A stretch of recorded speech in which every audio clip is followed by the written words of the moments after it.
GB Harun, তারপরে অন্যান্য ওবায়দুল কাদের, নানক সহ এই যে আটক এদের বিষয়ে আমাদের তৎপরতা অব্যাহত আছে। আমরা যখনই তাদেরকে সুযোগ পাবো আমরা তখনই তাদেরকে গ্রেফতার করব।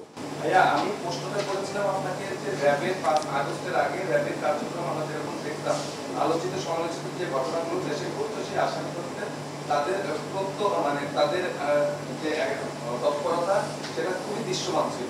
তারা অনেকটা তার খুব কম সময়ের ভিতরে সেগুলো নিয়ে আসতো। আমরা 5 আগস্টের পরে কিছুদিন আপনারা একটু থাকলেও এখন দেখছি যে আপনারা করছেন, কিন্তু কোনো রাঘব বোয়াল র্যাব হচ্ছে না, যেটা র্যাবের স্ট্যাটাসের সাথে যায় না। কেন হচ্ছে না? আপনাদের গোয়েন্দা তথ্য আছে যে তারা আসলে কোথায় কিংবা আপনারা ধরার চেষ্টা করছেন?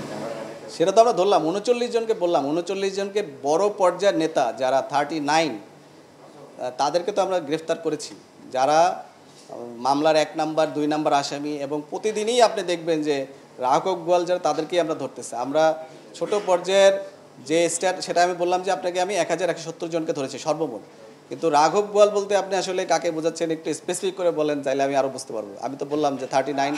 যদি স্পেসিফিক করে বলি যে আমাদের পাবলিক কিংবা মানুষ যাদের খুব বেশি করে দেখতে চাচ্ছে যে তারা সামনে আসুক, তাদের গ্রেফতার করা হোক, আপনাদের আমাদের পুলিশ সংস্থার ভিতরে যদি বলি যারা ছিলেন তৎকালীন সময়ের প্রধান, সে ওবায়দুল কাদের বলেন, এই যে এই মাপের যারা নেতা ছিলেন, এই ব্যাপারে আমরা 39 টোটাল 39 জনকে ধরেছি। বিভিন্ন এলাকার যারা নেতৃস্থানীয় নেতা ছিলেন এবং যারা ছিলেন তাদেরকে আমরা টোটাল 39 ধরেছি, এবং এটা সংখ্যাটা আরও বেড়ে যাবে। এটা 39 হচ্ছে, আমি লাস্ট প্রেস ব্রিফিংয়ের কথা বলছি। এখন এই কয়েকদিনে আরও যোগ হয়েছে, আমরা কিন্তু ধরছি।